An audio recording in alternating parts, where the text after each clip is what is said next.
Welcome back to another story on Infidelity Tales Lab. Before we begin, tell us, where in the world are you watching from? Now, let's dive into today's story. Chapter 1. The Foundation. Detective Derek Kramer had built his life on three pillars: duty, family, and justice. 23 years on the force, 15 years married to Monica, and 17 years raising his son Jason. He was the kind of man who remembered every slight, every favor, and every debt. His colleagues respected him, criminals feared him, and his family, well, he thought they loved him. The Kramer household on Maple Street was picture-perfect from the outside. Derek had worked double shifts for years to afford the two-story colonial with a white picket fence. Monica kept the house immaculate, her real estate license bringing in decent money while she maintained her role as the perfect police wife. Jason excelled in school and showed promise in baseball, though lately he'd grown distant, spending more time locked in his room. Derek's reputation in the department was legendary. He'd never taken a bribe, never looked the other way, and never forgot when someone crossed him. 3 years ago, he'd testified against his own partner for skimming drug money. When Officer Gene Travis tried to intimidate him into silence, Derek had calmly documented every threat, every attempt at coercion, until Travis found himself behind bars.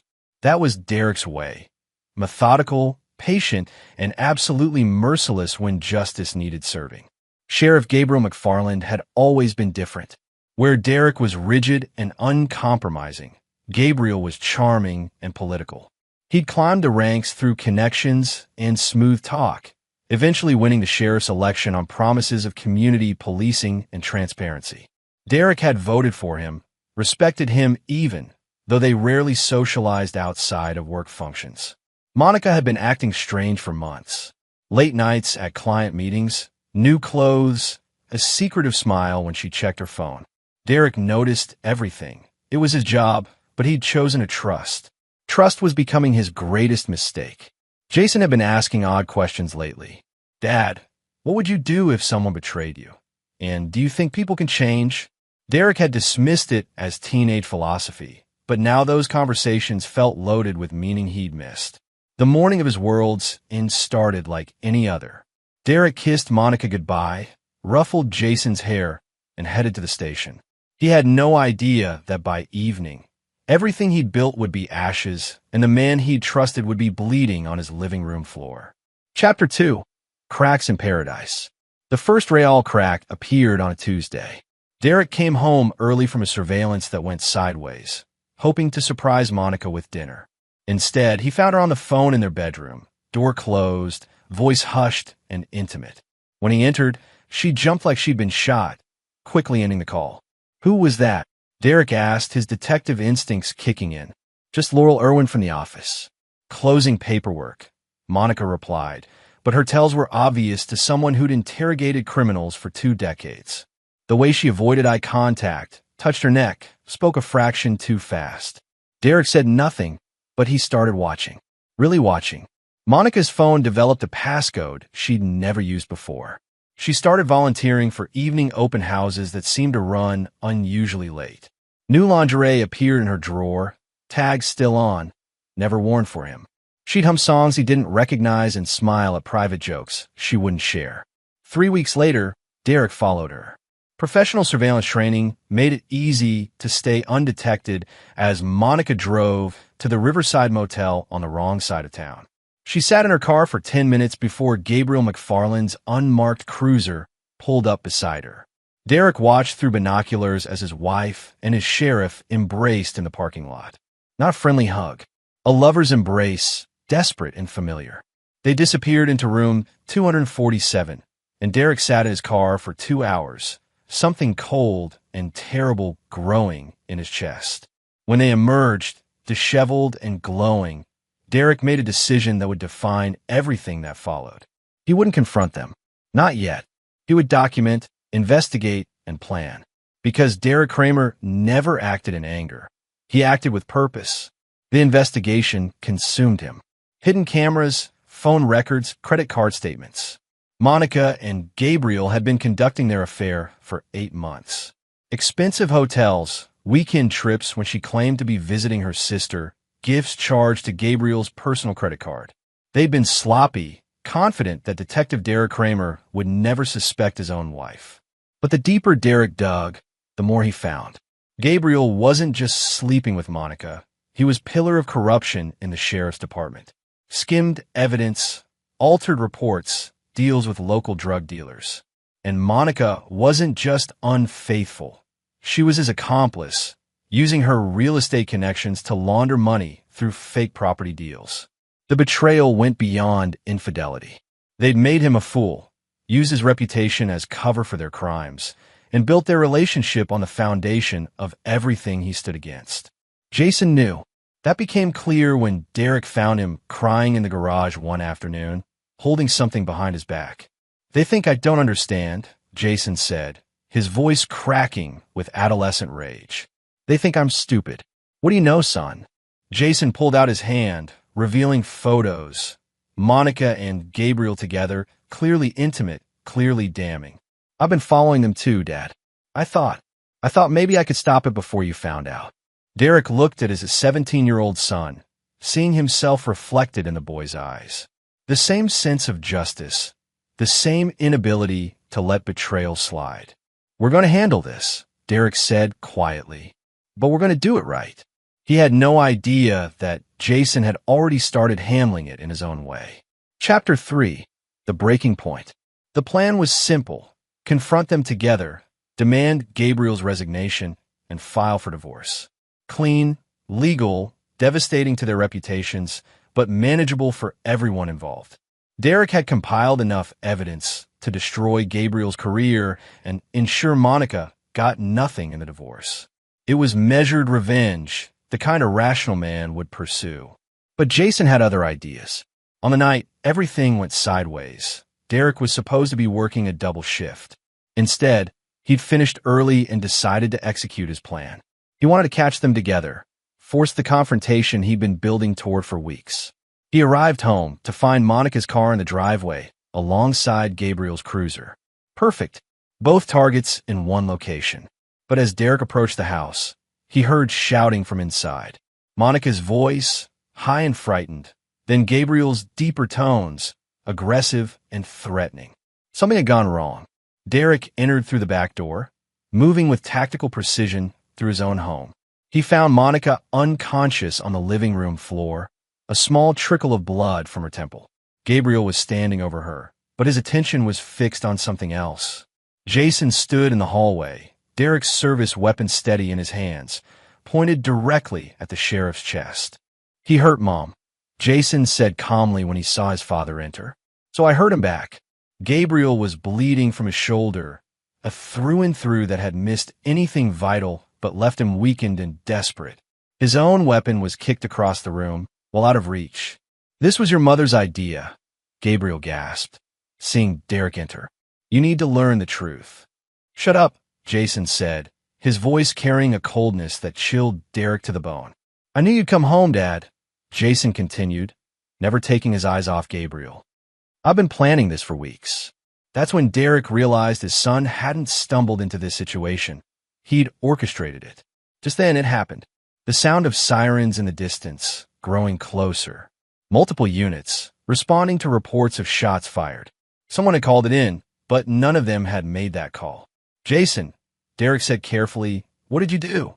His son smiled, an expression that belonged on no 17-year-old's face. "I did what you taught me, Dad. I made sure the bad guys got caught." Gabriel tried to speak, blood foaming at his lips. "The boy. He called me, said Monica was ready to confess everything. Said she wanted to meet. When I got here, she tried to back out, said she'd change her mind. We fought and then I shot you," Jason finished matter-of-factly. "Self-defense, of course. You were attacking my unconscious mother with your weapon drawn. My father can testify to that." The sirens were getting closer. In minutes, the house would be swarming with cops, paramedics, investigators.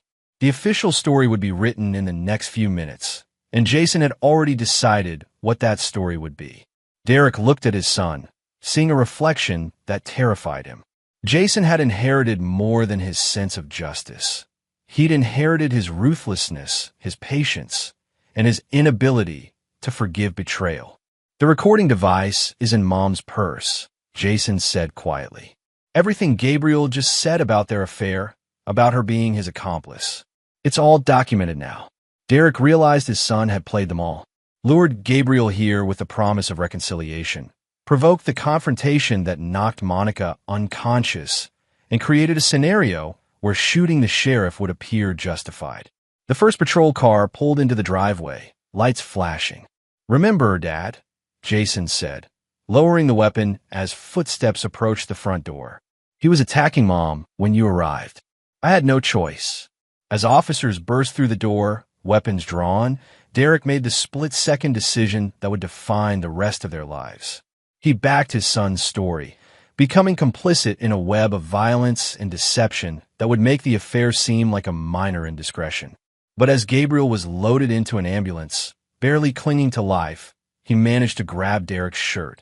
"Your boy," he whispered. "He's not what you think. Monica found out. That's why she was ending it." Gabriel lost consciousness before he could finish, leaving Derek with questions that would haunt him and a son whose depths he was only beginning to fathom. Chapter 4. Aftermath and Revelations. The investigation moved swiftly, guided by Jason's carefully planted evidence and Derek's reputation. Sheriff Gabriel McFarland survived surgery, but remained in critical condition, sedated and unable to give his statement. Monica woke up with a concussion and convenient memory gaps about the events leading to the shooting. Detective Ian Reese, Derek's longtime colleague, led the investigation with a kind of thoroughness that made Derek nervous. Ian was honest, competent, and unfortunately perceptive. "The physical evidence supports your son's account," Ian said, reviewing his notes in the Kramer living room 3 days later. Gabriel's weapon was discharged once into the wall. Powder burns on Monica's clothes suggest close-range intimidation. Jason's shots were clean, defensive positioning. Derek nodded, maintaining the stoic expression that had served him well over the years. But internally, he was reconstructing the scene with new understanding. Jason hadn't fired in panic or self-defense. He'd fired with precision, placing his shots to wound, not kill. The boy had wanted Gabriel alive for a reason.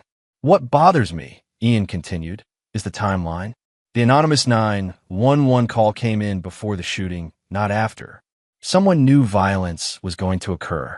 Monica, sitting across the room with an ice pack pressed to her head, looked up sharply. "What do you mean?" "The call was placed at 8:47 p.m. Our forensics team estimates the shooting occurred between 8:52 and 8:55. Someone called for help before help was needed." Jason, who'd been quietly doing homework at the kitchen table throughout the interview, finally spoke. "Maybe it was a neighbor who heard the arguing earlier. People don't always report domestic disturbances immediately." Ian's eyes fixed on the teenager with new interest. "The call was placed from a burner phone, activated that morning and discarded afterward. Pretty sophisticated for a concerned neighbor." The room fell silent except for the ticking of Monica's antique clock.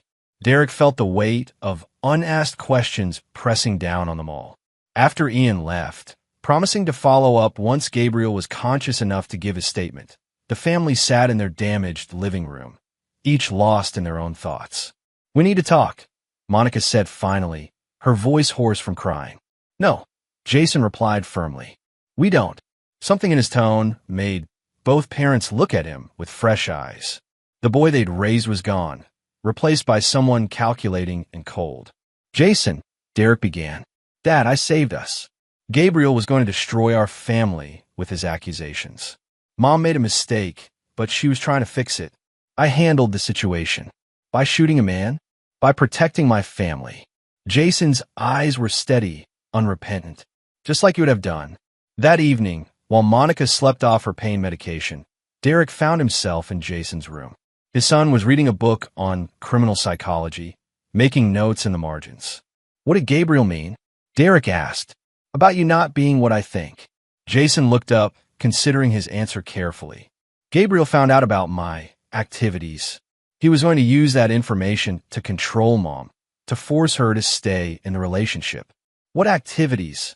I've been documenting corruption in the sheriff's department for months. Not just Gabriel, a whole network.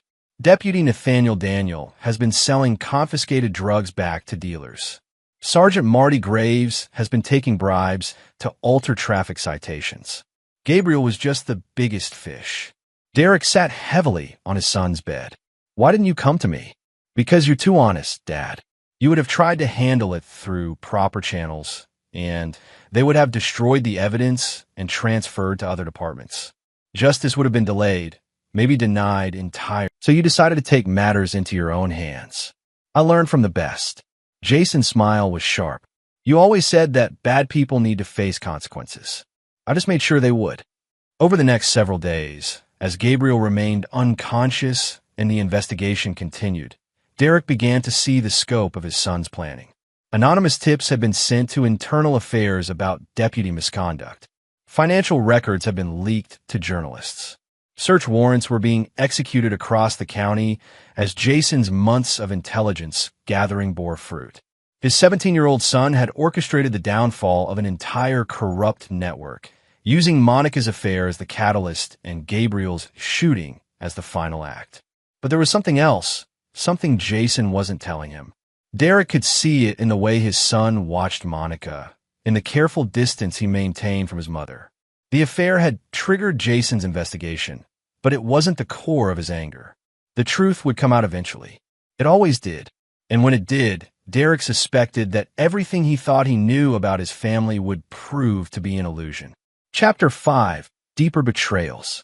Gabriel McFarland woke up 5 days after the shooting, groggy but lucid enough to demand a lawyer before saying anything to investigators. His first coherent statement wasn't about the shooting. It was a request to speak privately with Detective Derek Kramer. Absolutely not, Ian Reese said when Derek relayed the message. You're a witness in this case, possibly a victim. Any communication needs to be documented and supervised. But Gabriel persisted, using his limited phone privileges to call Derek directly at home. Monica answered, her face going pale as she listened to whatever Gabriel was saying on the other end. He wants to make a deal, she told Derek after hanging up. He says he has information about Jason that we need to hear. Against his better judgment, Derek agreed to visit Gabriel in the hospital, with Ian present and everything recorded. What he heard in that sterile room would shatter his understanding of his son completely. Your boy's been blackmailing half the county for months, Gabriel began, his voice weak but urgent. Not for money, for compliance. He found out about Monica and me, but that was just the beginning. Gabriel explained that Jason had approached him 3 months ago with photographs, financial records, and documented evidence of corruption. But instead of reporting it, Jason had made a different offer: resign quietly and leave town, or have everything exposed in a way that would destroy not just Gabriel's career, but his family's financial security. He had leverage on everyone, Gabriel continued. Daniel's drug dealing, Graves' bribery, even Mayor Russ Rowe's tax evasion. But he wasn't interested in justice. He was building a network of control. Derek felt sick. That's impossible. Jason's 17 years old. Age doesn't matter when you have that kind of intelligence and absolutely no conscience, Gabriel replied. He told me he learned patience from you, attention to detail from his mother, and ruthlessness from studying criminal psychology. Ian was taking notes frantically, but Derek could barely process what he was hearing. Monica tried to end things with me because she found out what Jason was doing, Gabriel continued. She was scared of her own son. That's why I came to your house that night, to warn her that Jason had escalated his threats. The room spun as Derek processed this information. His son wasn't a boy who'd acted impulsively to protect his family. Jason was a calculating manipulator who'd orchestrated events to eliminate threats to his power structure. The shooting wasn't random, Gabriel said. He needed me discredited but alive, so his other victims would know what happened to people who didn't cooperate. Dead martyrs are harder to control than broken survivors. That evening, Derek confronted Jason directly, laying out Gabriel's accusations. His son listened patiently, occasionally nodding as if impressed by Gabriel's insight. Most of that is true, Jason said when Derek finished, though he's underestimating my motivations. Explain. I didn't start this for power, Dad. I started because I watched you work within a corrupt system for years, watching bad people escape consequences because they had connections or lawyers or just dumb luck. You always did the right thing, and it never seemed to matter. Jason stood and walked to his window, looking out at the neighborhood where he'd grown up. Do you know how many cases you've worked where the guilty walked free? How many victims never got justice because some judge threw out evidence on a technicality or some prosecutor cut a deal? Derek realized his son had been watching him, studying him, absorbing his frustrations, and channeling them into something dark. So you decided to become judge and jury yourself? I decided to create a system where bad actions have guaranteed consequences, Jason replied. Gabriel was cheating with Mom, stealing evidence, and taking bribes. In your system, he might have faced some administrative discipline, maybe early retirement with full pension. In my system, he gets shot and exposed, and everyone who worked with him knows that cooperation has better outcomes than resistance. And Monica? Jason's expression hardened. Mom facilitated Gabriel's corruption through her real estate connections. She also violated our family through adultery. But she's shown willingness to accept consequences and modify her behavior. Gabriel refused to cooperate. Derek stared at his son, seeing a stranger wearing a familiar face. You shot a man, Jason. You destroyed multiple lives. I prevented worse destruction by acting decisively, Jason replied calmly. And now everyone in this county knows that corruption carries real risks. Crime rates will drop, conviction rates will improve, and justice will be served more efficiently. That's not justice. That's terrorism. It's evolution, Dad. Your way wasn't working. Later that night, Derek found Monica in their bedroom, packing clothes into a suitcase. I can't stay here, she said without looking at him. Jason scares me. The way he looks at me, like he's deciding whether I'm still useful. He's our son. No, he's a stranger who happens to share our DNA. And he's not done yet. Gabriel was just the beginning. Monica was right. Over the following days, 3 more county officials quietly resigned, citing personal reasons. 2 local business owners suddenly became model citizens, paying back taxes and closing questionable operations. The anonymous tips kept flowing to state investigators, always perfectly timed and thoroughly documented. Jason was cleaning house, and everyone who'd ever bent the rules was scrambling to get ahead of his information network. But Derek was beginning to understand that his son's ultimate target wasn't Gabriel or the corrupt officials or even the criminals they protected. His ultimate target was Derek himself, the honest cop whose rigid morality had never been enough to fix a broken system. Jason was proving that his father's methods were obsolete, that fear and control could accomplish what justice and procedure had failed to achieve.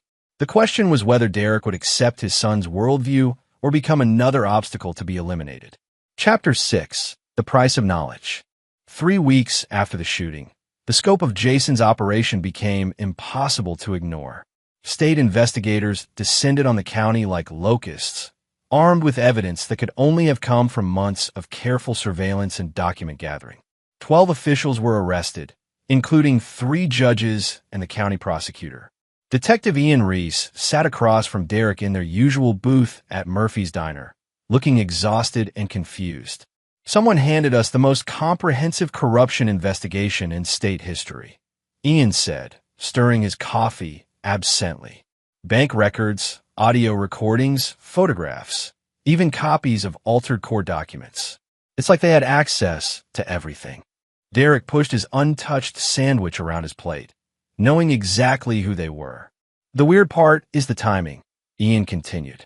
Most of this evidence was gathered before Gabriel was shot, but it's only surfacing now, like someone was waiting for the right moment to drop it all at once. Maybe they were building a case, wanted to make sure they had everything, or maybe they were using it for leverage first and only went public when they didn't need the leverage anymore. Ian's words hit too close to home. Derek excused himself early, claiming a family obligation, and drove home to find Jason calmly doing homework at the kitchen table while Monica cooked dinner. The picture of domestic normalcy would have been comforting if Derek hadn't known what lurked beneath it. "We need to talk," Derek said to Jason. "Can it wait until after dinner?" I have a calculus test tomorrow. The casual response, somehow, made everything worse. His son was destroying lives and reforming local government while worrying about high school mathematics. After Monica went to bed, Derek confronted Jason in the garage, away from any recording devices his son might have planted in the house. The state investigation, Derek began. Impressive, isn't it? Turns out that when you actually have evidence of crimes, prosecutors are willing to act. You can't keep doing this. Jason looked up from the motorcycle engine he was rebuilding, his hands black with grease. Doing what exactly? Playing God. Deciding who gets punished and how. I'm not playing anything, Dad. I'm just ensuring that actions have consequences. Isn't that what you always taught me? Not like this. Jason wiped his hands on a rag, considering his words carefully. Do you know what your conviction rate is for cases involving people with money or connections? 37%. Do you know what it is for poor defendants with public defenders? 84%. The statistics hit Derek like a physical blow because he knew they were accurate. Your system only works if you're powerless, Jason continued. Rich people buy their way out. Connected people call in favors. Smart people exploit technicalities. The only people who actually face consequences are those who can't afford to avoid them. So you decided to fix the system through blackmail and violence. I decided to create equality of consequence. Now everyone faces the same risks regardless of their resources. Jason returned to his work on the motorcycle, his movements precise and methodical. The beautiful thing about fear, he said without looking up, is that it's democratic. Rich or poor, connected or isolated, everyone understands the possibility of pain. Derek felt a chill that had nothing to do with the autumn air. What happens when you run out of corrupt officials to intimidate? Then I'll have succeeded in creating a deterrent effect. People will choose honesty not because it's right, but because dishonesty carries unacceptable risks. And if they don't, Jason's smile was cold. Then they'll learn that some risks are more than theoretical. The next morning, Derek received a call that Gabriel McFarland had died in his sleep. Natural causes, the doctors said. Complications from his injuries had led to a blood clot. But Derek couldn't shake the feeling that Jason's network of influence extended further than anyone imagined. At Gabriel's funeral, attended by a surprisingly small crowd, Derek watched his son pay respects to the man he'd shot. Jason laid a single white rose on the casket and stood in silence for exactly 60 seconds, his expression unreadable. Closure, Jason said quietly as they walked back to their car. Every story needs an ending. That evening, Derek made a decision that would define the rest of his relationship with his son. He began his own investigation, not into Jason's crimes, but into his capabilities. If his son had become a monster, Derek needed to understand the scope of that transformation. What he found in Jason's room, hidden behind false panels and encrypted on multiple devices, revealed an operation that dwarfed anything Derek had imagined. Jason hadn't just been gathering evidence of local corruption. He'd been building a comprehensive database of leverage material on hundreds of people across multiple states. Politicians, judges, business owners, even fellow students at his high school. Jason had dirt on everyone, categorized by usefulness and threat level. He'd been preparing for this transformation for years, turning himself into a 17-year-old shadow broker with the power to topple governments or destroy lives with a few keystrokes. The most chilling discovery was a file labeled contingencies that contained detailed plans for eliminating threats that couldn't be controlled through conventional means. These weren't theoretical exercises. They were operational blueprints with timelines, resource requirements, and risk assessments. Derek realized that Gabriel's death might not have been natural after all, and that anyone who threatened Jason's operation, including his own father, was living on borrowed time. Chapter 7. The Trap Springs. Monica left on a Thursday morning, taking only a suitcase and leaving behind a note that read, "I can't watch what our son is becoming, and I can't stop loving him for it. Don't follow me." She cleaned out their joint savings account and disappeared, leaving Derek alone with the monster he'd helped create. Jason showed no reaction to his mother's departure beyond a mild comment that she'll be safer somewhere else while eating breakfast. The casual dismissal of 15 years of marriage made Derek's blood run cold, but he said nothing. He was learning to choose his battles carefully. The house felt different without Monica's presence. Quieter, more sterile, like a museum of their former family life. Jason maintained his routine, school, homework, his evening projects in the garage, but there was an undercurrent of anticipation, as if he was waiting for something. That something arrived in the form of Mayor Russ Rowe, who appeared at their door on Friday evening looking haggard and desperate. "I need to speak with your boy," Rowe said, not bothering with pleasantries.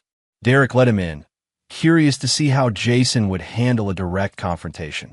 His son emerged from his room, still dressed in school clothes, and greeted the mayor with polite interest. "Mr. Rowe, I wasn't expecting you. Cut the act, kid.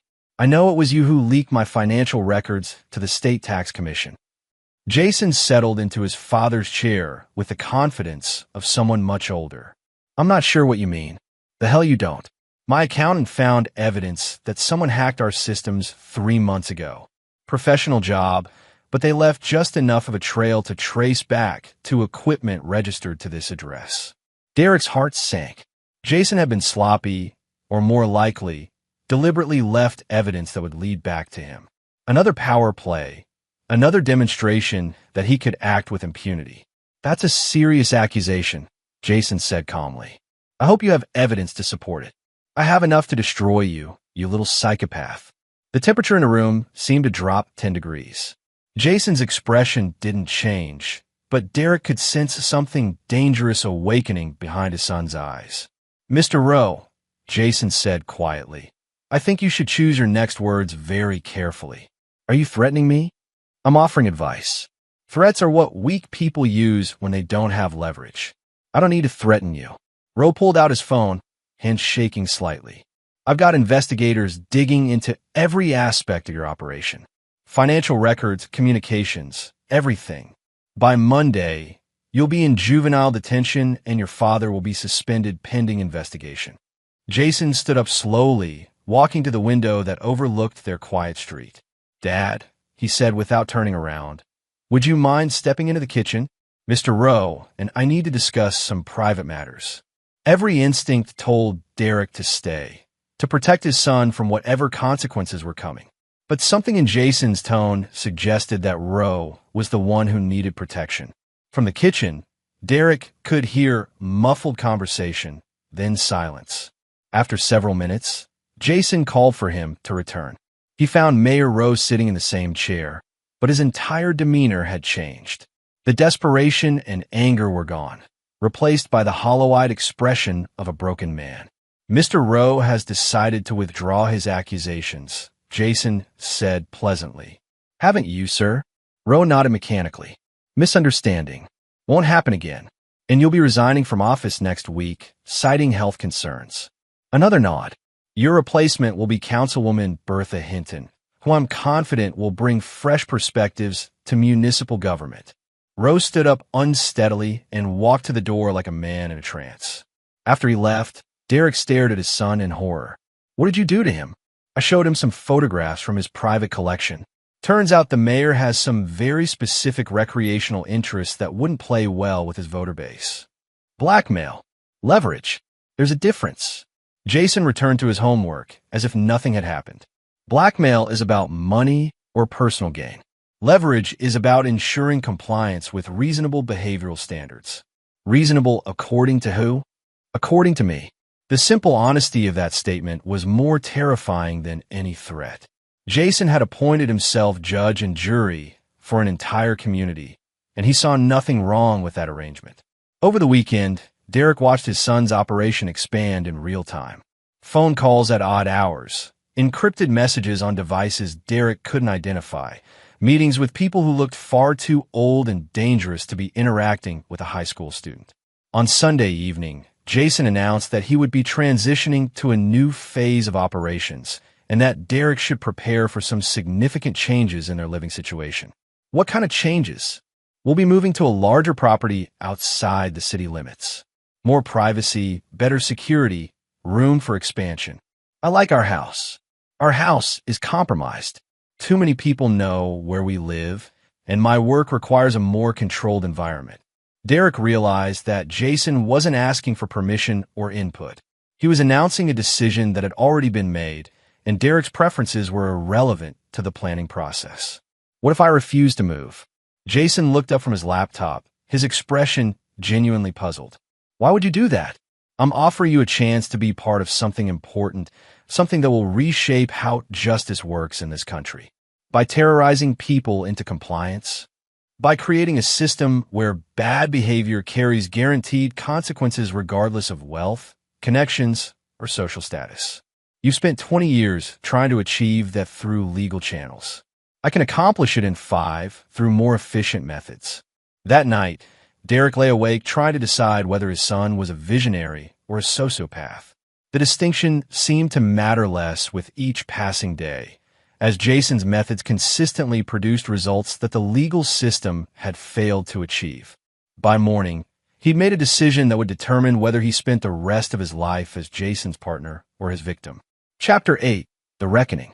Derek's decision crystallized when he found Jason in the garage at 3 a.m., assembling what appeared to be surveillance equipment while video chatting with someone whose face was obscured on the laptop screen.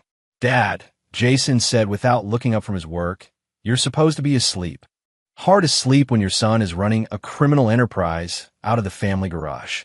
The figure on the laptop spoke in a distorted voice. "Is there a security concern?"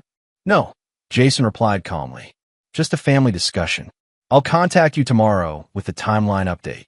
The screen went dark, leaving father and son alone among the carefully organized tools and electronics that had become Jason's command center. "Criminal enterprise is a limited way to view what we're building," Jason said, returning to his assembly work. "We're creating accountability infrastructure.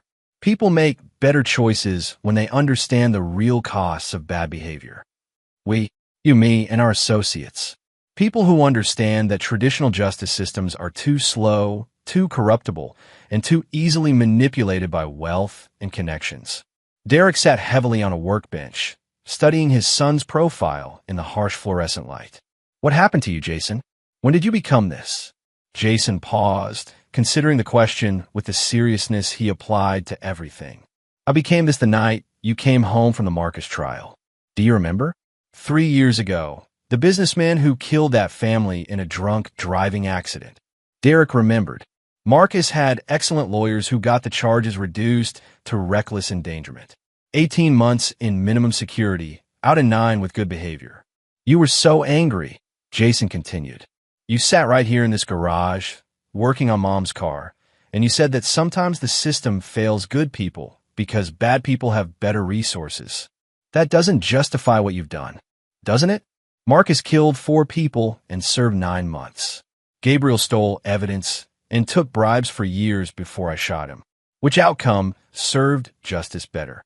The question hung in the air between them, challenging everything Derek had built his career on. "The difference," Derek said finally, "is that Marcus was tried by a jury of his peers and sentenced by a judge following established law.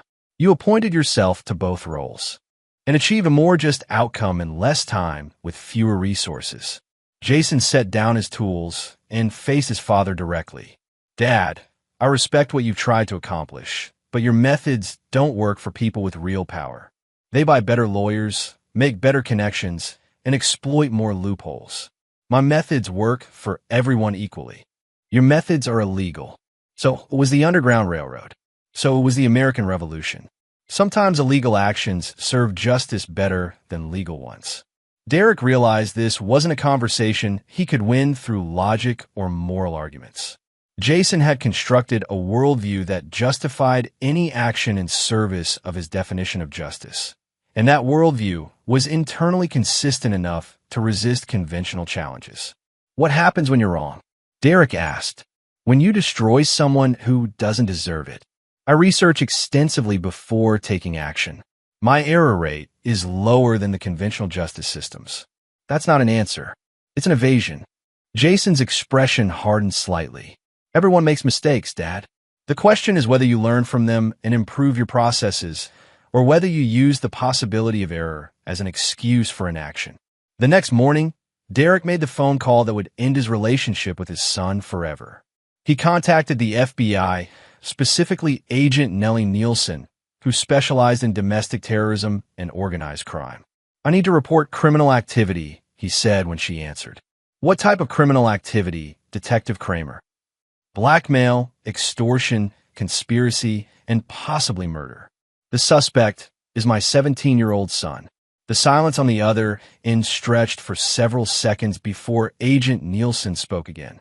"I think we need to meet in person, Detective. This afternoon, away from your home." They met at a coffee shop 20 miles outside the county, where Derek laid out everything he knew about Jason's operation. Agent Nielsen listened without interruption, taking notes and occasionally asking for clarification. "This is extensive," she said when he finished. "If even half of what you're telling me is accurate, your son has created one of the most sophisticated criminal networks we've encountered. Can you stop him? We can try. But you understand that testifying against your own son will have consequences beyond the legal system." Derek nodded. "He's not my son anymore. He's someone else wearing my son's face." That evening, Derek returned home to find Jason waiting for him in the living room, laptop open, expression unreadable. "How was your meeting with Agent Nielsen?" Jason asked conversationally. Derek's blood turned to ice. "How did you know about that?" "I know about all your meetings, Dad. I've been monitoring your communications for months. Insurance, you understand. I needed to know if you were becoming a liability." "And am I?" Jason closed the laptop and stood up, his movements deliberate and precise. "That depends entirely on your next choice. You can accept the new reality and become part of something important, or you can continue fighting a war you can't win. What if I choose to fight?" Jason's smile was sad rather than threatening.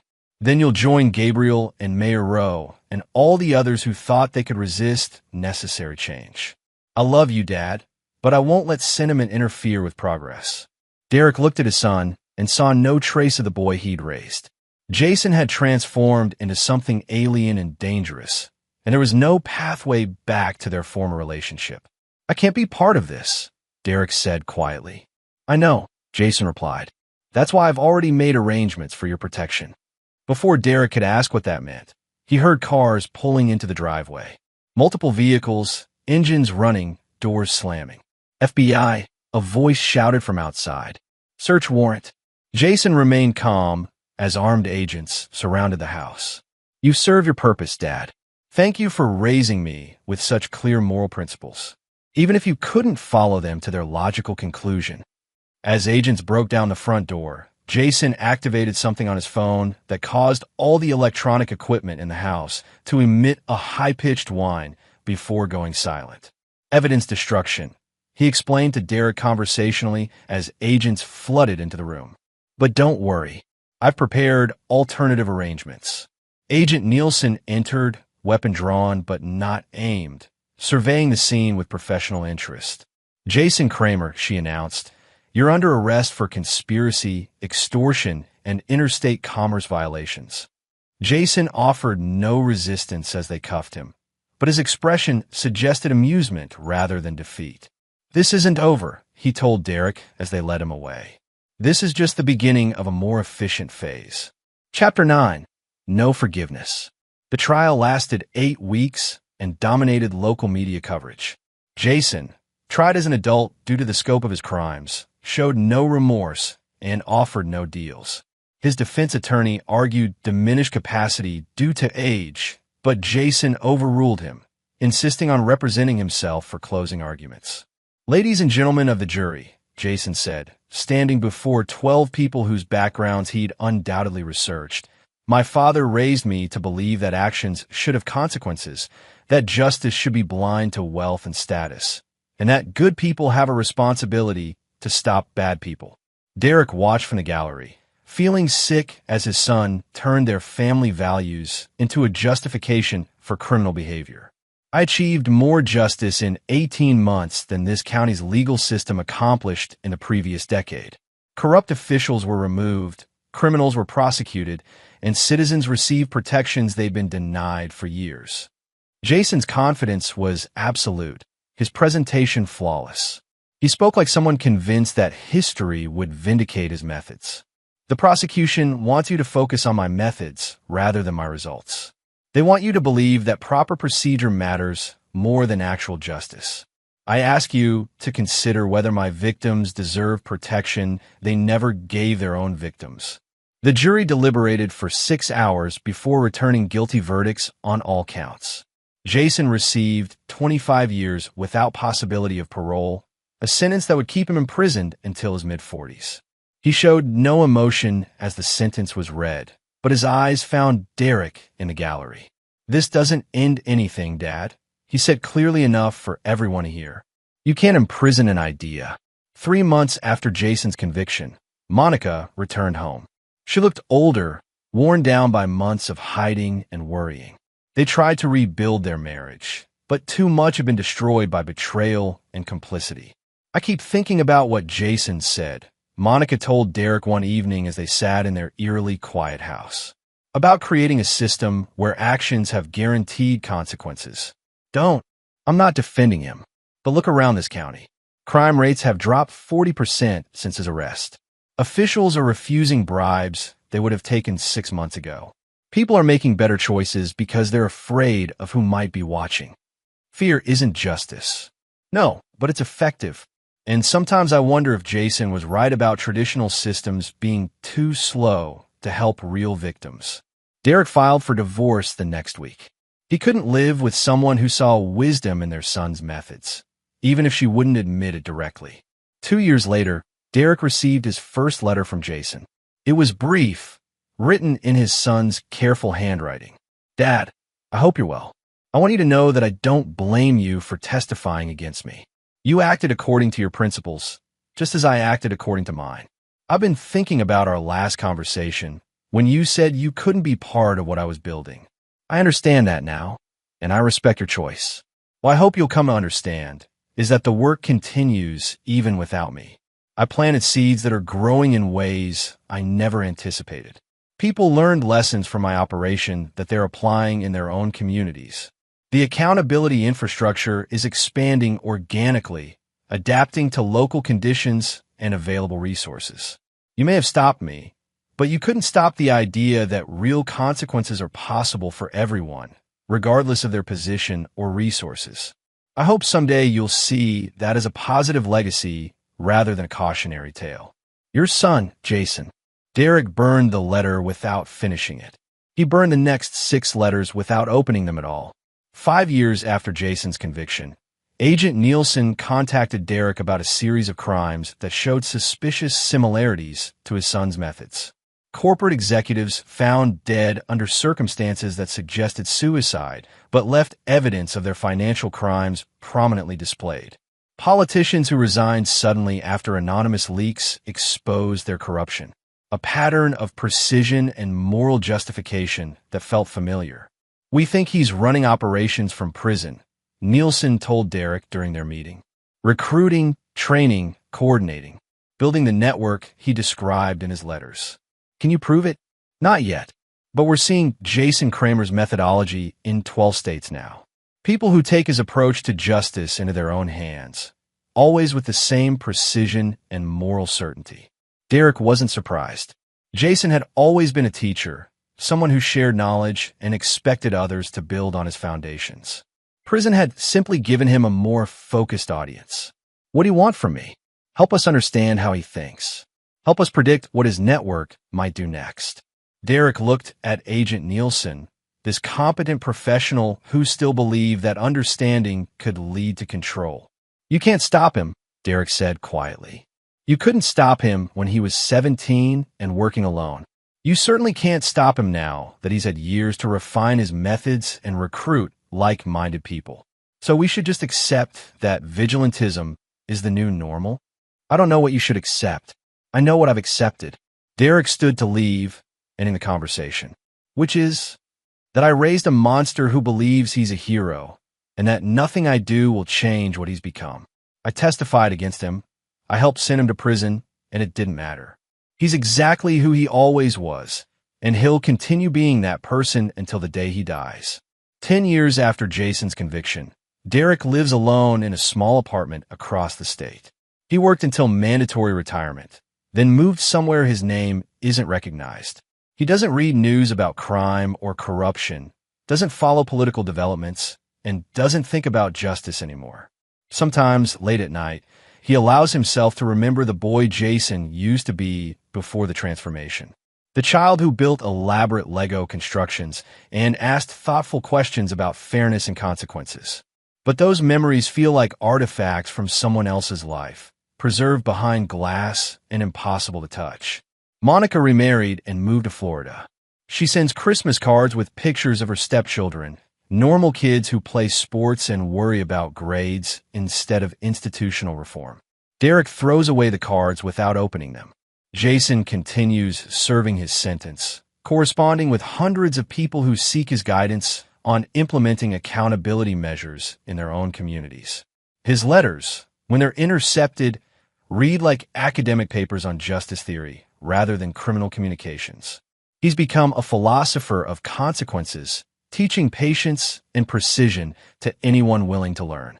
Derek has never visited his son in prison. He's never responded to the letters that still arrive twice a year. He's never acknowledged the newspaper clippings that Jason sometimes sends, highlighting successful prosecutions of corruption cases that began with anonymous tips. Because Derek Kramer learned something during those terrible months when his family destroyed itself. Some betrayals are too complete for forgiveness, some transformations too fundamental for redemption, and some choices too irreversible for regret. He raised his son to believe in justice, and his son became justice incarnate, ruthless, impartial, and utterly without mercy. That's a legacy Derek will carry to his grave, along with the knowledge that somewhere in a maximum security prison, Jason Kramer is still his father's son in all the ways that matter least and none of the ways that matter most. The boy who said, "I knew you'd come home, Dad," grew up to become someone who ensures that everyone eventually comes home to face the consequences of their choices. And Derek Kramer, who spent his life believing that justice was worth any sacrifice, learned that some sacrifices are too terrible to survive intact. And there you have it. Another story comes to an end. What did you think? I'd love to hear your thoughts in the comments below.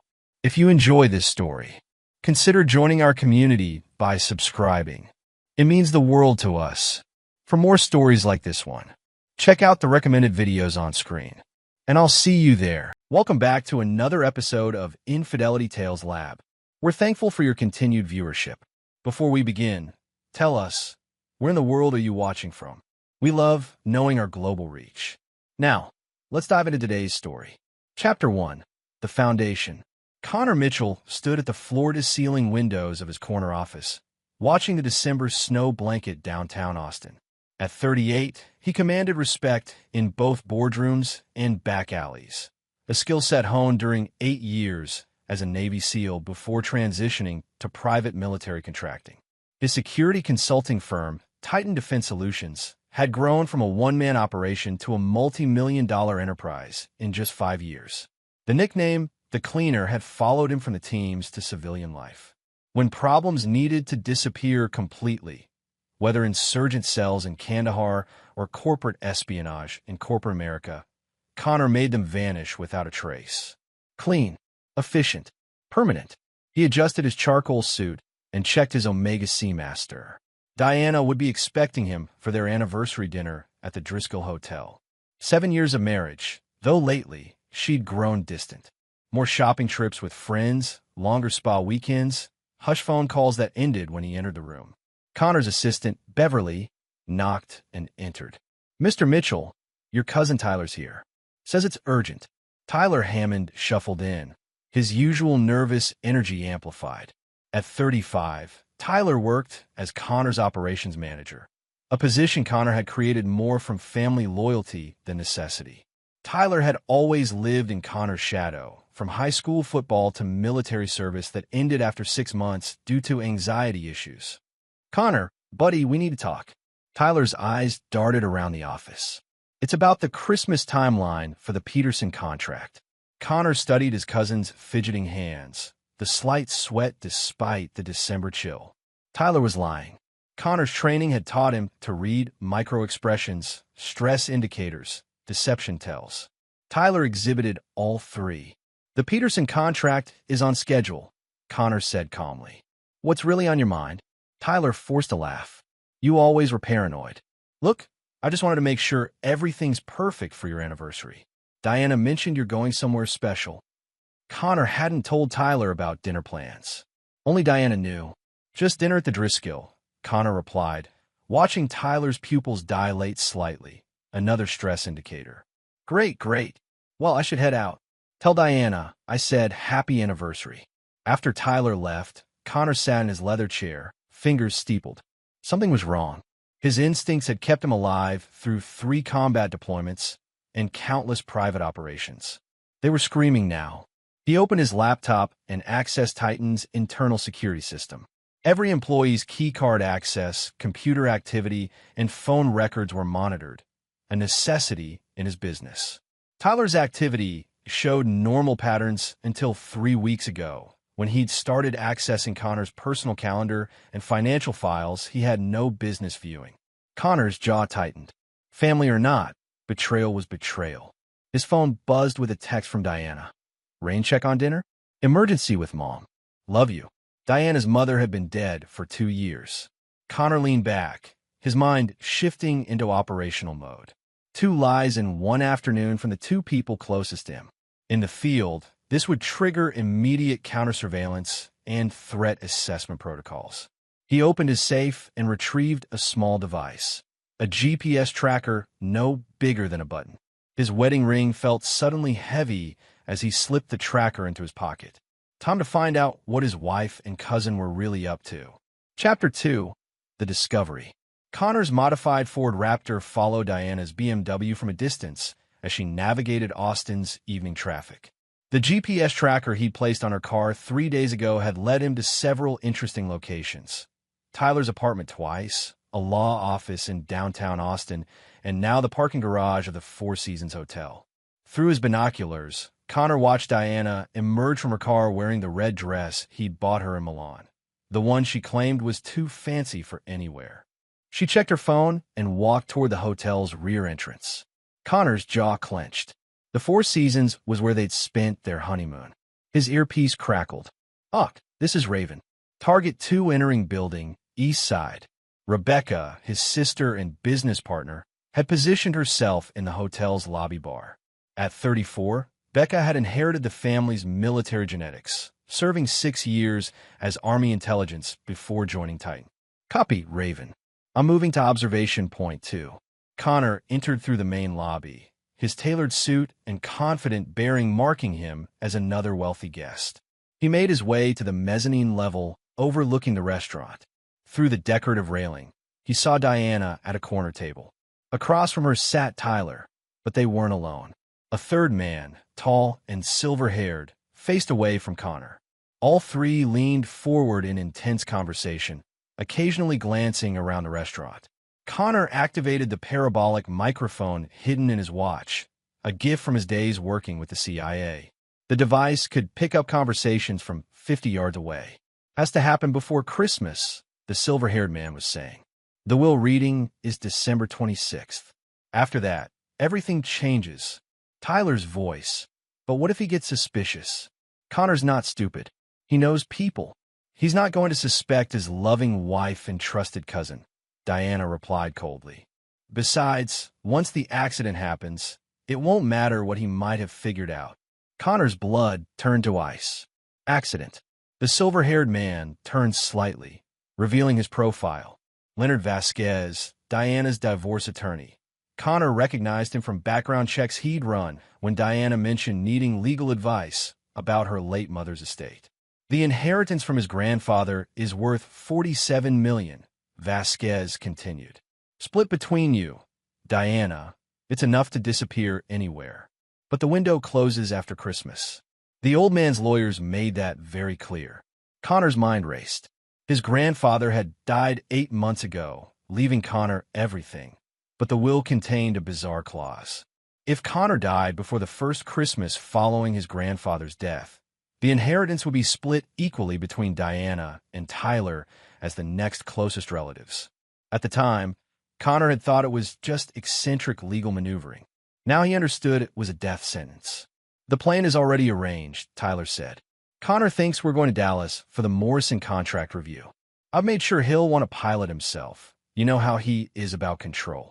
Diana laughed, a sound that once made Connor's heart race. He always said flying was freedom. Ironic, isn't it? Connor had logged over 2,000 flight hours in military and civilian aircraft. But if someone tampered with his plane, what about the insurance investigation? Diana asked. Pilot error, Vasquez replied smoothly. Bad weather, mechanical failure. These things happen. I have contacts in the FAA who owe me favors. Connor closed his eyes, feeling the familiar calm that descended before combat operations. His grandfather had always said Connor was too trusting with family. The old man had been right. His earpiece crackled again. Huck, we have movement. Target 2 is heading to the ladies' room. Connor stood and moved toward the stairs. When Diana emerged from the restroom, she nearly collided with him. Connor, her face went white. What are you doing here? Business meeting ran late. Thought I'd grab a drink before heading home. He smiled, the same easy grin that had charmed her 7 years ago. What about your mom's emergency? Diana's recovery was smooth, but not perfect. Connor caught the micro-hesitation, the slight uptick in her breathing. False alarm. She's fine.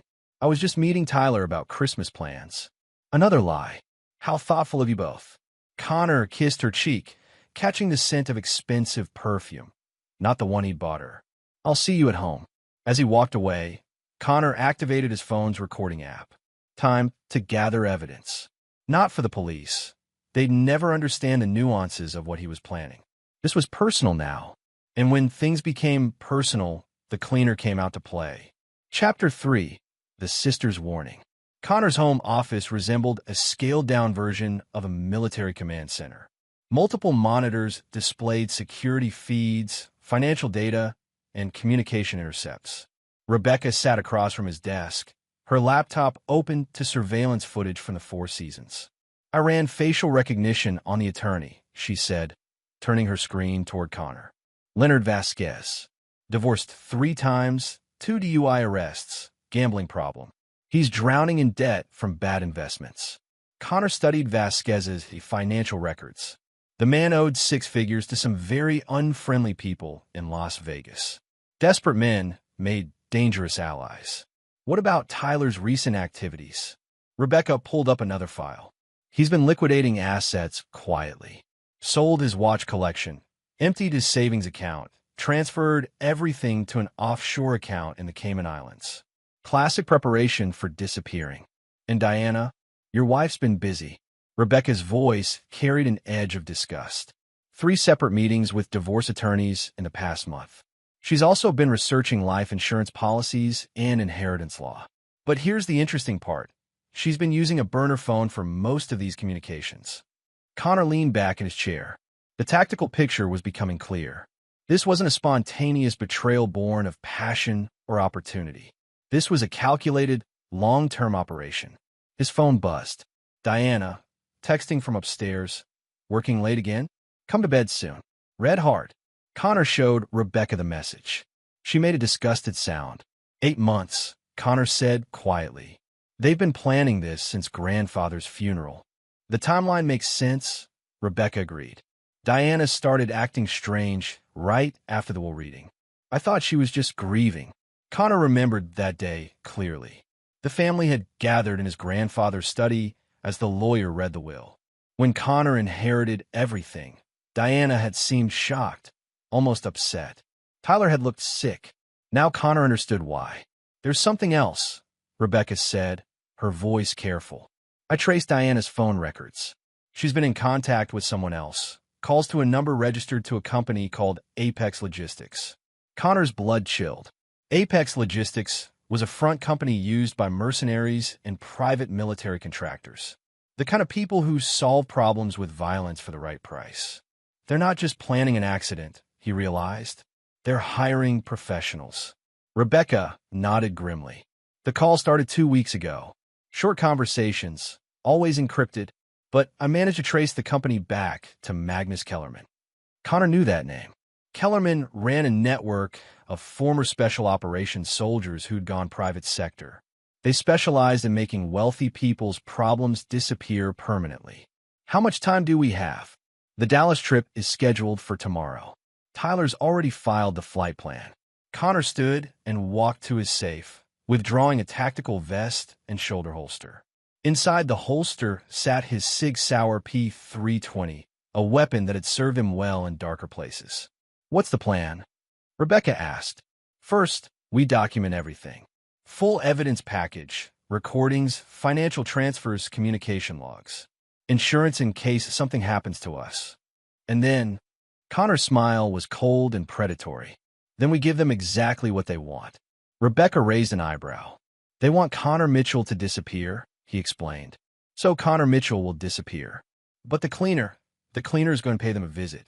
As if summoned by his words, Diana appeared in the doorway wearing a silk nightgown.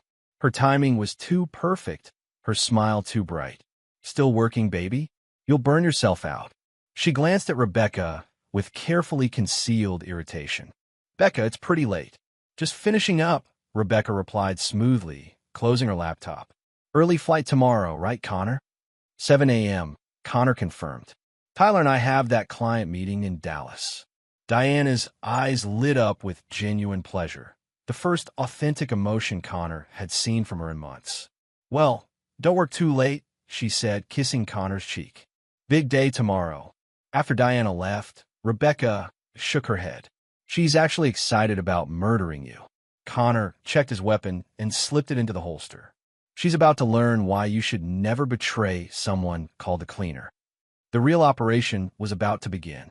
Chapter 4. The Hunt Begins. Connor's hangar sat on the outskirts of Austin Bergstrom International Airport, housing his pride and joy, a Cirrus SR-22 that had cost him nearly $1 million. He arrived before dawn, ostensibly for pre-flight checks, but actually to inspect his aircraft for sabotage. Using a tactical flashlight, he methodically examined every inch of the plane. What he found made his jaw clench with rage. Someone had tampered with the fuel mixture control and loosened bolts on the elevator control cables. In flight, the sabotage would cause engine failure followed by loss of control. The crash would look like pilot error, exactly as Vasquez had described. Tyler arrived 20 minutes later, coffee in hand and an Oscar-worthy performance of casual concern. "Ready for Dallas, cuz?" Tyler's smile never quite reached his eyes. "Just finishing the pre-flight," Connor replied. "Want to grab breakfast before we take off?" "Actually, I already ate. Let's get going." Traffic was murder getting here. Connor pretended to study his checklist while watching Tyler in his peripheral vision. His cousin kept glancing at his phone, occasionally typing quick messages, probably updating Diana and Vasquez on the timeline. "Looks like weather might be an issue," Connor said, pointing to cloud formations on the horizon. "Might want to file an alternate flight plan." Tyler's face went pale. "I thought you said the weather was perfect." "Weather changes, cuz. That's why pilots stay flexible." For the next hour, Connor deliberately delayed their departure with various safety concerns and mechanical checks. Each delay sent Tyler deeper into nervous panic. The man was sweating despite the December cold. Finally, Connor made his move. "You know what, Tyler? I'm not comfortable with this weather. Let's postpone until tomorrow." "What?" Tyler's voice cracked. "But the client meeting. I'll call Morrison and reschedule. Better safe than sorry." Connor pulled out his phone and pretended to dial while watching Tyler frantically text someone. Within seconds, Tyler's phone rang. "It's Diana," Tyler said, answering immediately. "Hey, babe, I mean Diana. Yeah, he wants to postpone. I know, but what can I do?" Okay. Tyler hung up and forced another smile. "Diana says she needs to talk to you about Christmas plans. She's at the office." Connor nodded, but instead of heading home, he drove to a storage unit across town. Inside, behind stacks of seemingly random boxes, sat his real command center. Military-grade communication equipment, surveillance gear, and weapons that weren't exactly legal for civilian ownership. Rebecca was already there, surrounded by laptops and monitoring equipment. "They're panicking," she reported. "Diana's made 6 calls in the last hour. 3 to Vasquez, 2 to the Apex Logistics number, and 1 to a number registered to a Magnus Kellerman himself. What did you hear? Diana's pushing for immediate action. She told Vasquez that waiting longer increases the risk of discovery. Kellerman's people are apparently standing by for a green light. Connor studied the surveillance photos Rebecca had taken. Kellerman's team consisted of 4 men, all former military, all with questionable records after leaving service. They've been staying at a motel near the airport for 3 days. What's their backup plan? From what I gathered, if the plane's sabotage failed, they were going to stage a home invasion. Make it look like a robbery gone wrong. Connor's expression darkened. These people weren't just planning to kill him. They were prepared to murder him in his own home, possibly when Diana was present to make her grief look authentic. Time to turn the tables, Connor said, opening a weapons case. But first, we need to make sure Diana and Tyler commit fully to their plan. He pulled out a small device that looked like a smartphone. Remember the training exercise in Syria? The one where we convinced that arms dealer to walk into our kill zone. Rebecca's eyes lit up with understanding. You're going to make them think they succeeded. Better than that. I'm going to make them think they killed me, then watch them celebrate. When they're completely exposed and confident, that's when the cleaner strikes. Connor began assembling his gear. Call Morrison's office and have them confirm that Tyler and I died in a plane crash somewhere over East Texas. Make sure the story reaches the local news. And then, Connor's smile was predatory. Then we see how long it takes Diana to start spending my money. The hunt was about to begin in earnest. Chapter 5, The Trap Springs. At 3:47 p.m., local news stations across Texas reported a tragic plane crash. A Cirrus SR-22 registered to Connor Mitchell had disappeared from radar over East Texas. Search and rescue operations were underway, but weather conditions made immediate recovery unlikely. Connor watched the broadcast from his command center, noting how quickly the story gained traction. Someone had made sure the media was primed for this particular tragedy. His phone exploded with calls and messages, friends, clients, business associates expressing shock and concern. Connor ignored them all, focusing instead on the 3 conversations Rebecca was monitoring in real time. Diana's first call was to Vasquez, her voice shaking with what sounded like genuine grief. Leonard, oh my God, Connor's plane went down. They're saying there might not be survivors. But her second call, 30 minutes later to Tyler, revealed her true nature. Is it over? Are you sure they won't find anything? Tyler's response chilled Connor's blood. Kellerman's people confirmed the crash. They tracked the plane until it went down. No survivors possible from that altitude. That confirmed Connor's worst suspicions. Kellerman's team hadn't just sabotaged the plane. They'd been tracking it to ensure the job was completed. Rebecca handed Connor a headset as Diana placed her third call. Mr. Kellerman?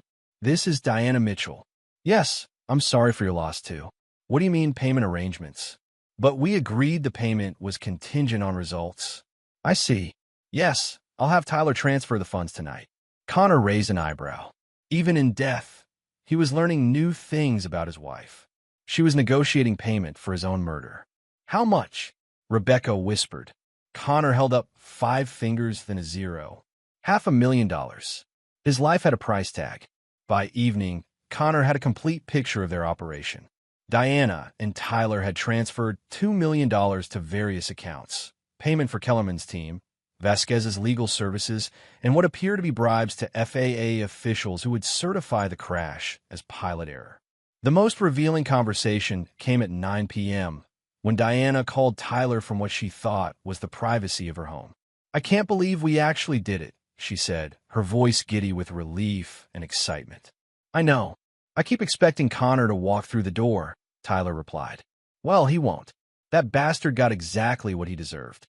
Connor's hands tightened into fists. That bastard.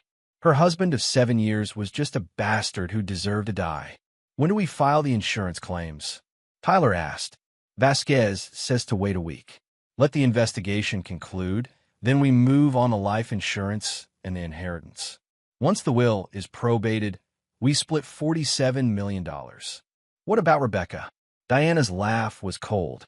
What about her? She's not family by blood. The will is very specific, spouses and blood relatives only. Rebecca gets nothing. That was it. Connor had heard enough. He stood and began loading magazines for his weapons. Tactical gear went into a duffel bag, along with zip ties, duct tape, and other tools of his former trade. Rebecca, I need you to stay here and monitor communications. If this goes wrong, it won't, she interrupted. But Connor, what exactly are you planning? Connor's expression was granite hard. I'm going to give Diana and Tyler exactly what they gave me. But first, they're going to confess everything. Every detail, every conspiracy, every moment they thought about murdering me.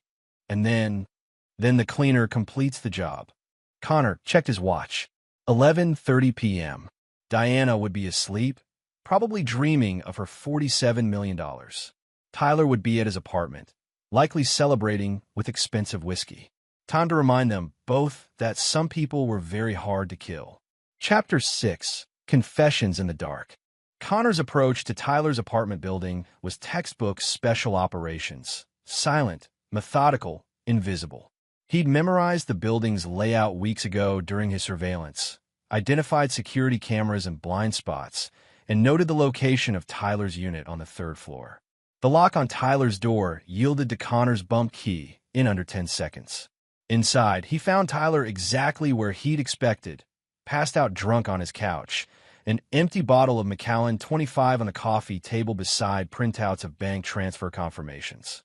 Connor zip-tied Tyler's hands and feet before placing a strip of duct tape over his mouth. When Tyler's eyes fluttered open, Connor was sitting across from him in a chair, his Sig Sauer resting casually on his knee.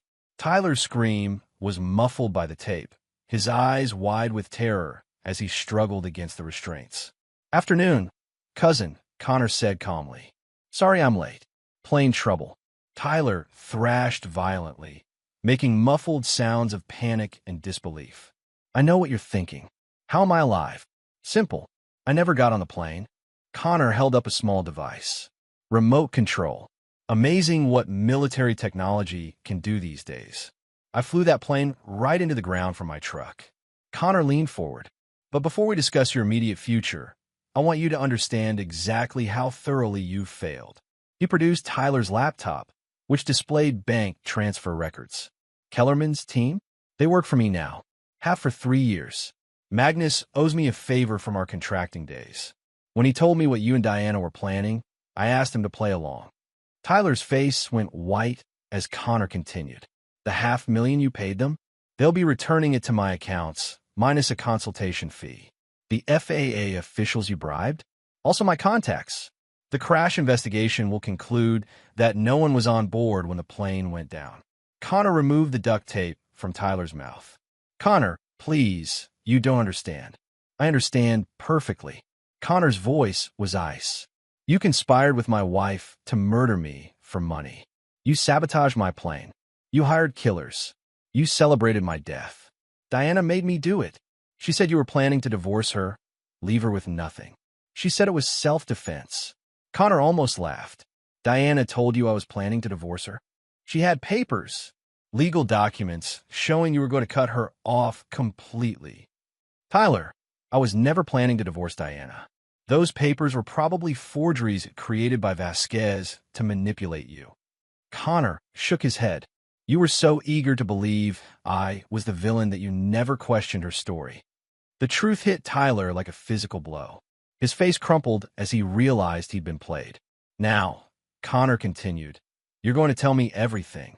Every conversation, every plan, every detail of how you conspired to murder me. And you're going to do it on camera." Connor set up a video camera and recording equipment. For the next 2 hours, Tyler confessed everything. Dates, amounts, conversations, methods. He detailed how Diana had approached him months ago, how she'd gradually convinced him that Connor was their enemy, how she'd promised him millions if he helped eliminate Connor. "She said we'd be partners," Tyler sobbed. "That after you were gone, she'd need someone she could trust. Did you really think Diana was going to share $47 million with you?" Connor asked. Tyler's silence was answer enough. When the confession was complete, Connor reviewed the footage. Tyler had admitted to conspiracy to commit murder, sabotage, and fraud. More than enough to put him away for life. What happens now? Tyler whispered. Connor stood and holstered his weapon. Now you disappear. You're going to kill me? Tyler, killing you would be a mercy. You're going to live with what you've done. But you're going to live somewhere very far away, with people who don't appreciate betrayal. Connor made a phone call. Within an hour, 2 men arrived, former colleagues from Connor's contracting days.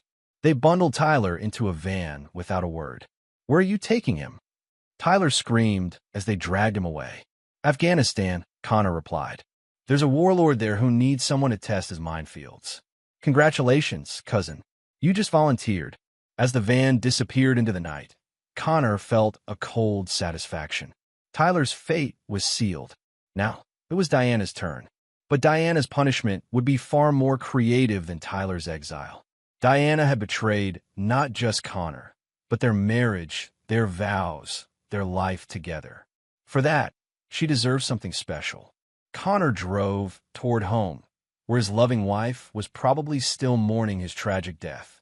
Time to give her the surprise of her life. Chapter 7. The Widow's Grief. Diana's performance as the grieving widow was Academy Award-worthy. When Connor observed her through the home security cameras he'd never told her about, she played the part perfectly. Tissue box beside her, red-rimmed eyes, black dress that suggested mourning while accentuating her figure. The funeral was scheduled for Friday, 3 days away. Diana had thrown herself into the planning with what appeared to be desperate grief, but was actually careful stage management. She'd selected an expensive casket, premium burial plot, and catering that would cost more than most people's annual salary. All paid for with Connor's money, naturally. From his command center, Connor monitored Diana's every move. She'd been busy in his absence, meeting with Vasquez to begin probate proceedings, contacting insurance companies about the life insurance policies, and making preliminary inquiries about selling the house. Most interesting was the call she'd placed to a real estate agent about properties in Monaco. I'm thinking of relocating, Diana had said. Somewhere warm. Somewhere I can start fresh after my loss. Connor smiled grimly. Diana was planning to disappear with his money to a country with no extradition treaty. Smart, but not smart enough. Rebecca entered the command center carrying coffee and a folder of documents. Tyler's confession is uploaded to secure servers in 3 countries, she reported.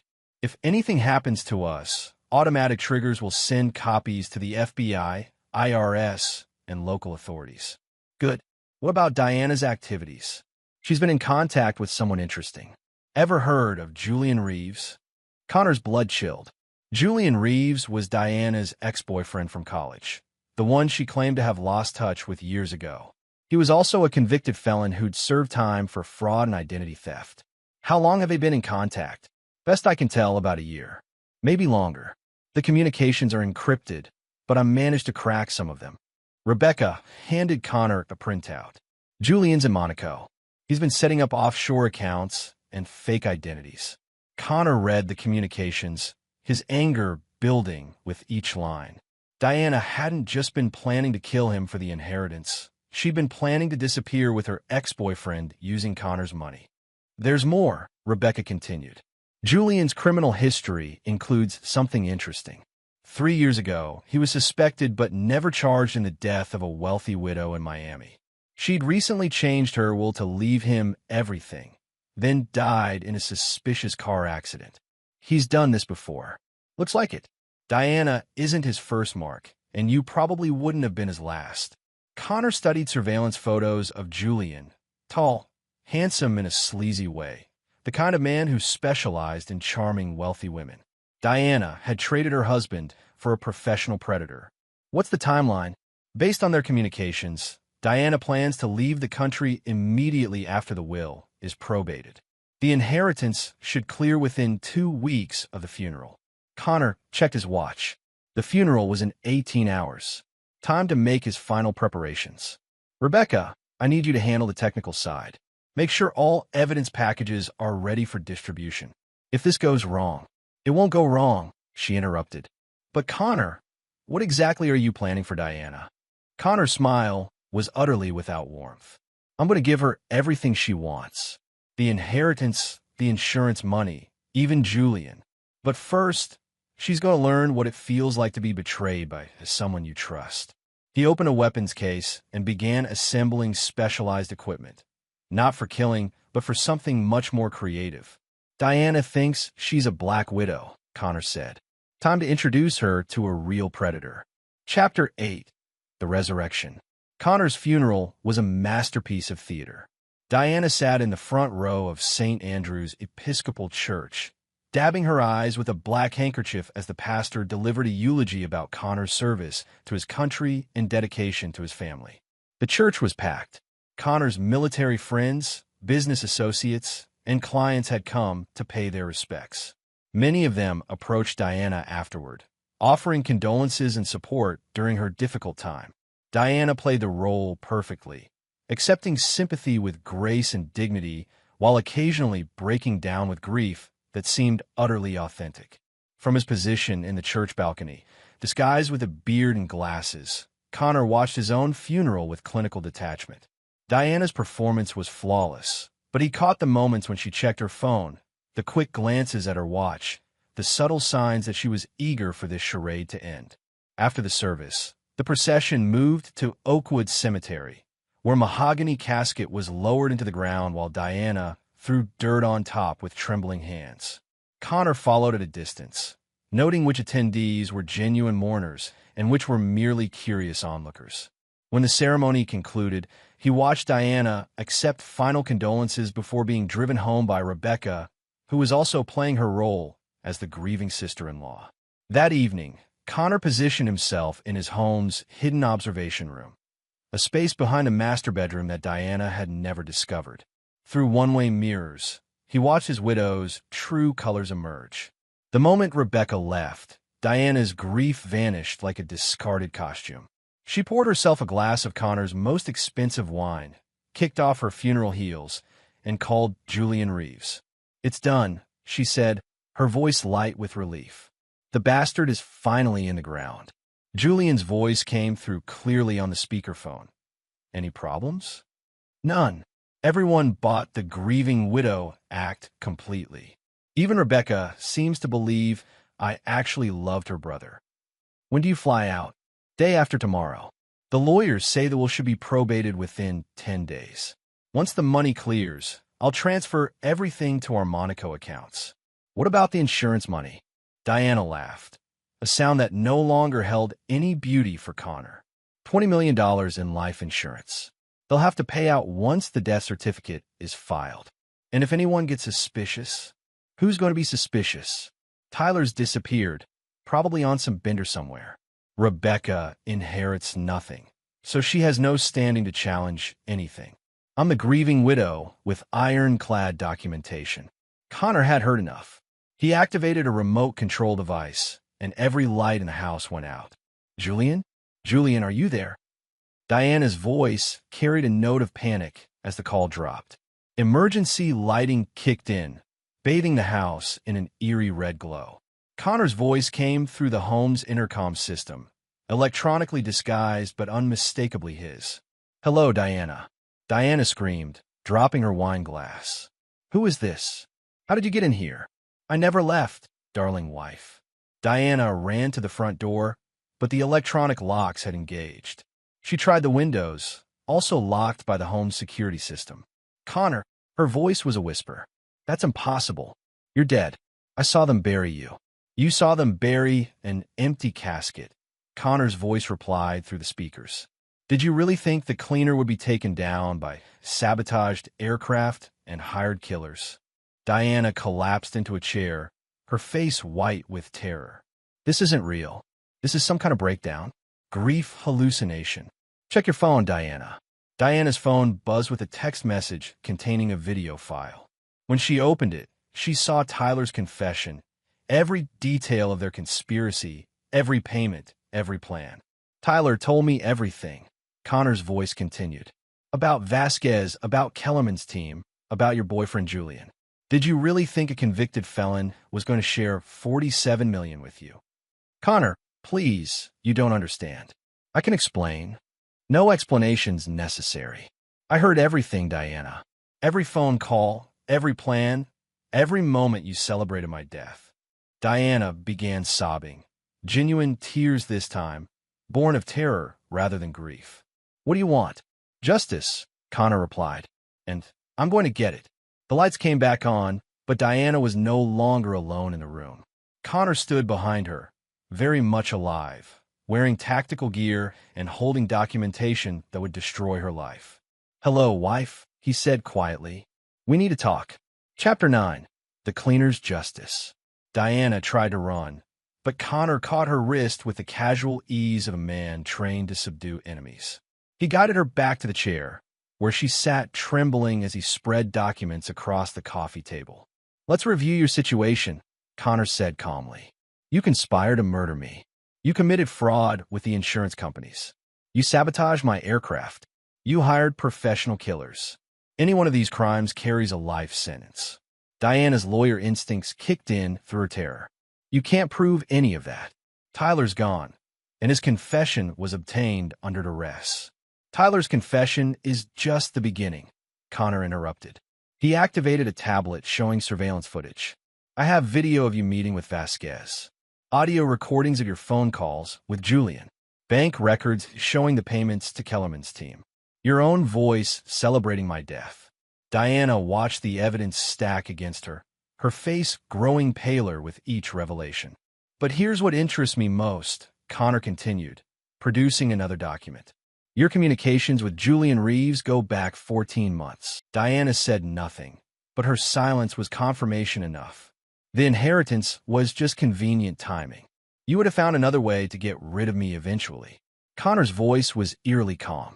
You married me for my money, stayed with me for my money, and tried to kill me for my money. Connor, please. I'm not finished. Connor pulled out a chair and sat across from her, close enough that she could see the controlled fury in his eyes. You want to know what hurts most? It's not the betrayal. It's not even the murder attempt. It's that you made me doubt myself. Diana looked confused. For months, I thought I was losing my mind.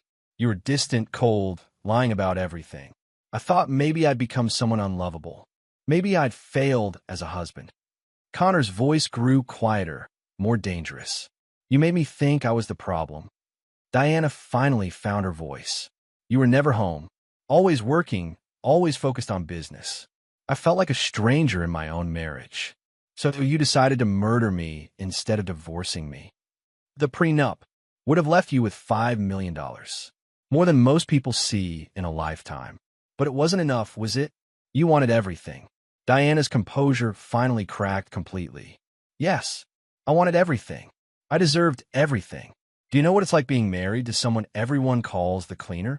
Living with someone who kills people for a living. I stopped taking military contracts 3 years ago. But you still have that look in your eyes. Like you're always calculating how to eliminate threats. It's terrifying. Connor stared at her for a long moment. You're right. I do have that look. And right now, Diana, you're definitely a threat. Diana's eyes widened as Connor stood and walked to a wall safe she'd never known existed. Inside were documents, cash, and several items that definitely weren't legal for civilian ownership. Here's what's going to happen, Connor said, returning with a thick envelope. You have 2 choices. He placed a passport on the table, one with Diana's photo, but a different name. Choice 1. You take this passport and $50,000. You get on a plane tonight and disappear forever. You never contact Julian, never access any of our joint accounts, never set foot in Texas again. You become someone else and build a new life far away from here. Diana stared at the passport. And choice 2. Connor placed a second document on the table, a confession letter already written in Diana's handwriting, courtesy of samples Connor had collected over the years. Choice 2.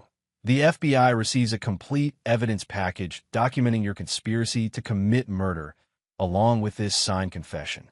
You spend the rest of your life in federal prison, where I'm told life expectancy is quite short for people who try to kill military veterans. Diana picked up the confession, reading her own handwriting, confessing to crimes she'd actually committed. How did you? I've been planning this conversation for weeks, Diana.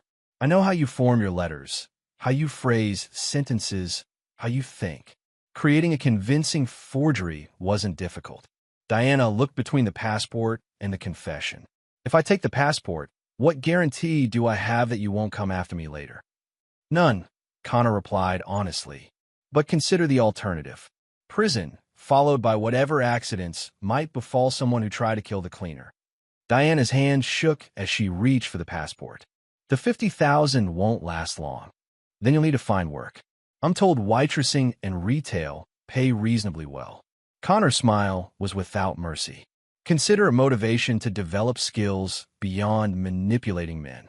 Diana stood on unsteady legs. I need to pack.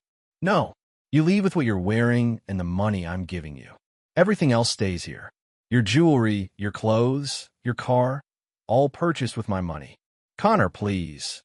You have 10 minutes to make your choice, Diana. After that, the confession goes to the FBI. Diana looked around the house that had been her home for 7 years, at the life she was about to lose forever. Then she looked at Connor's face and saw no mercy, no forgiveness, no possibility of negotiation. She picked up the passport and money. I hate you, she whispered. I know, Connor replied, but you'll be alive to hate me, which is more than you planned to give me. Connor walked Diana to the door, where a car was waiting. Not a taxi. One of Connor's associates who would ensure Diana reached the airport and boarded her flight. As the car pulled away, Rebecca emerged from the shadows. Think she'll stay disappeared? Connor watched the taillights vanish into the night. She's a survivor. She'll adapt. And if she doesn't, Connor's smile was cold and final. Then she'll learn why they call me the cleaner. 3 months later, Connor received a postcard from Prague. No message, just a picture of the city skyline. He recognized Diana's handwriting in the address. She was alive, building a new life far from Texas. Connor hoped she'd learned something from their encounter, though he doubted it. People like Diana rarely changed. Tyler, meanwhile, had lasted 6 weeks in Afghanistan before a landmine ended his particular story. Connor felt no satisfaction in his cousin's death, just the cold completion of a necessary task. The inheritance from his grandfather remained untouched in Connor's accounts. $47 million that had cost so many people so much. Connor